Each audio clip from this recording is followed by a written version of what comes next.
This is a podcast about Abrahamic religions. Let's start off by introducing ourselves. I'm Steve Huffness. I'm Landon Church. I'm Caitlin Johnson. I'm McKenna Marshall. I'm Lexi Hearn. Before we get into our conversation, let's do a brief summary of Abrahamic religions. First, they are monotheistic, meaning they believe in only one God. These three religions, as suggested by the name, stem from Abraham. First, Islamic belief stems from Hagar, servant of Abraham and Sarah, and Ishmael, Abraham's firstborn. Whereas both Christianity and Judaism come from the branch of Sarah, Abraham's wife, and Isaac, second son of Abraham. And if we're looking at the different holy texts that these religions follow, Judaism follows the Hebrew Bible, which includes the Tanakh, the Torah, which is how to obey God, and the Talmud, which is the written oral Torah, which describes how to live based on the Torah. Sweet. And so Islam, they follow the Quran, which was written by Muhammad, who is Islam's final prophet. And then Christianity follows the Bible. And the difference between the Bible and the Hebrew Bible is that in the Hebrew Bible, which Judaism follows, they only have the Old Testament. So the Christian Bible includes the Old and New Testament. Oh, wow. I didn't know that. Yeah. It's very interesting. So next, we'll be answering 3 questions and how they relate to the Abrahamic religions. So my first question, or our first question, were there instances of cross-cultural influences between Islam, Judaism, and Christianity? And how did the blending of diverse traditions contribute to the unique intellectual environment of the time? Great question. Lexi and I did some research on this, and it's referred to as the Islamic Golden Age.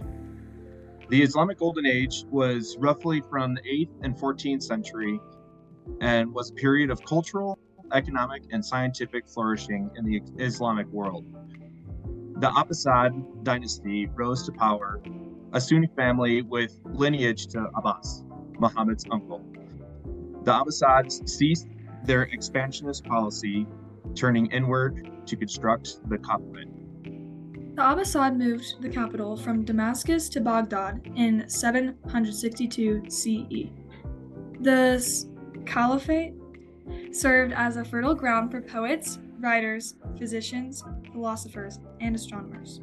Scientific writings in Greek and other languages were translated into Arabic, forming the foundation of a massive original scholarship. While I was doing research on this purely reminded me of Alexandria around 331 BCE, where knowledge was just consumed at a rapid rate. During this time, Jews were able to exist and mingle freely with Muslims, immersing themselves in the Arabic Islamic culture, language, poetry, science, and even medicine. At this time, Jews were able to ascend to positions of political power within the Muslim government as well. Yeah, that's true. And also because Jews and the Muslims were able to coexist for so long, it actually led the Jews to adopt the Arabic language. This language was then spoken in the Middle East, and therefore it was really easy to adopt by the Jewish people living there. And then by the 10th century, Jews were using Arabic for spoken language and writing, which led to other innovations like translating the Bible to Arabic and then writing philosophy in Arabic, which allowed them to expand their vocabulary compared to speaking in Hebrew. Wow. So that's all really cool information. The second question that I have for all of us is, how does the idea of the Messiah differ in Judaism, where it is often associated with a future era of peace, compared to Christianity, where Jesus is considered the Messiah? Similarly, how does Islam's view of prophethood, including figures like Muhammad, align or contrast with the perspectives in Judaism and Christianity? Yeah, so in Judaism, according to Young, the Messiah is someone in the human form that's going to be anointed by God sometime in the future, who will be a descendant of King David. And the goal of the Messiah is to unite and restore the nation of Israel, and then Jerusalem will then become its center. Which is why commonly Jewish people will use the phrase next year in Jerusalem during their toast during Passover, referring to the idea that there is a chance that the next Passover will be in the restored nation. I've never heard that before. So in short, Judaism's version of the Messiah has not existed yet, which caused tension between Jews and Christians. Judaism does not recognize Jesus as the Messiah and waits for the coming of a future human Messiah. Islam does not consider Jesus as a Messiah either, but they do, however, consider him a prophet. Yeah, and so on the other hand, Christianity considers Jesus both the Messiah and the Son of God, and they kind of emphasize his role in salvation. And kind of going back to the Judaism section on this, basically where the main difference comes in here is that during biblical times, the Jews all thought that the Messiah would be some great military leader that would come to restore Israel. Yeah. And so when Jesus came, and he wasn't that, that kind of started the whole Jews not accepting Jesus as the Messiah. So that was something else interesting that I came up on. In addition to that, Christianity and Judaism both recognize former and latter prophets in their respective Bibles and sacred literature, but neither have a current prophet, opposed to Muhammad, which, Lexi, do you want to talk about that? Yes. Muhammad was born in the city of Mecca. Muslim tradition says that he was chosen by God as the last prophet in the line of prophets, including Abraham, Moses, and Jesus. He was to spread monotheism to the Arabs. The Quran was revealed to Muhammad in segments, but he actually couldn't read or write, so he would take it to scribes to inscribe these verses or things that Allah, sent to him that were supposed to be revealed to the Arabs. Wow, that's actually really interesting, and that shows yet another difference between these Abrahamic religions. Another thing that I've noticed about the Abrahamic religions is their difference in sizes. So our third question here is, what historical factors such as diaspora, persecution of Jewish communities, have contributed to the relatively smaller number of followers of Judaism compared to the more widespread adherents of Islam and Christianity? Yeah, so I looked up some quick stats on practitioners for each religion worldwide, and I was kind of astounded by it. Judaism is 15.7 million, of which 46% live in Israel. Islam is 1.8 billion practitioners, and Christianity is 2.1 billion practitioners. Wow, yeah, that's a huge difference. Millions versus billions. So, wow. Another thing that affected the Judaism religion was diaspora, which was the dispersion of Jews. So many Jews moved to Spain from the Middle East to create their own thriving community. And the Babylonian exile in the 6th century BCE and the Roman destruction of the Second Temple in 70 CE are significant events that led to the scattering of Jewish communities. So also persecution was a big contributor to this as well. The Crusades, which took place around 1095 to 1291 CE. Kind of the whole point of the Crusades was they were battles between Christians and Muslims. A lot of the times, I guess the main point of them was for Christians to claim, or Steve, I think you mentioned at one point, reclaim during our research. Yeah, holy sites. Yeah. But yeah, not only was this violence occurring in the Middle East, there were Christian attacks throughout Europe against Jews who refused to convert.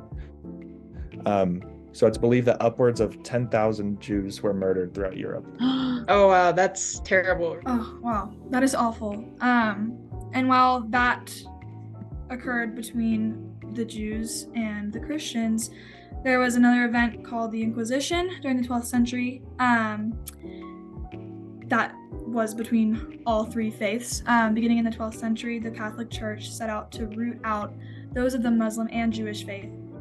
and convert them to Christianity or punish them. Even if they converted, they were either killed or driven from their country, which is just awful and defeats the purpose of trying to convert them to their faith. Good point. All of these are really terrible things that happened. So in addition to that impacted the Jewish community greatly were the Roman Jewish Wars, which took place in 70, 73, and 132 to 135 CE. The first and second of the Roman Jewish Wars resulted in defeat in the siege of Jerusalem and the destruction of the Second Temple, which Caitlin mentioned previously, and many murders and suicides committed by those who took a last stand at Masada and wished to not be overtaken by the Romans, which they've actually taken this to become a symbol of Jews' freedom and their faith. In the last of the Roman Jewish Wars, it also ended in defeat, death, and the enslavement of many Jews, which has greatly impacted the Jewish population today. Yeah, and I think one of the more recent and most significant, persecutions that has caused this is the Holocaust. I think, or through our research, we kind of found out that the Holocaust made a lot of Jews question their belief in God. Why would God let innocent children die in the hands of the Nazis? Oh, wow. So Judaism became more of a culture than a religion at this point. Oh, wow. That's really interesting. And others, a smaller group of Jews, were compelled to believe that they were not committed enough to God. So this made them grow in their faith and be stronger. Wow. But again, the majority, it just became more of a culture and less of a religion. Yeah, that's so true. And then another thing that's also causing a smaller number in the Judaism religion is the fact that assimilation is happening. And especially in the US, according to Young, around half the Jews in the US marry outside of Judaism. And then they choose not to raise their kids in that faith. And so less and less people are identifying with Judaism. This is causing a decreasing number as more Jews fade away from their identity. Those are all great points. One aspect that I was looking at, just based off the numbers, both Christianity and Islam historically engaged in extensive missionary activities, actively seeking converts and spreading their religious beliefs. Judaism, by contrast, has not traditionally been proselytizing religion, which means spread and use of missionaries.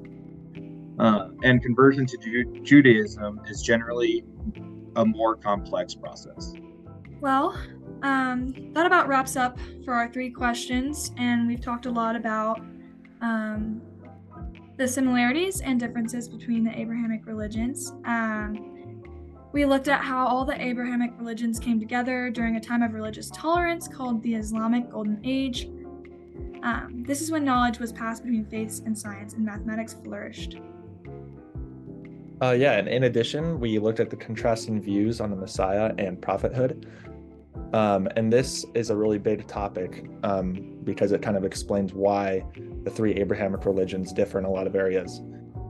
And we also covered how differing theology on Jesus separates these 3 as well. So kind of the same idea. But yeah. Finally, we discussed how multiple events in history have affected the population size of followers of Judaism, as well as the fact that Islam and Christianity's efforts to spread the religion have kept their beliefs and tradition alive. Thank you guys so much for listening.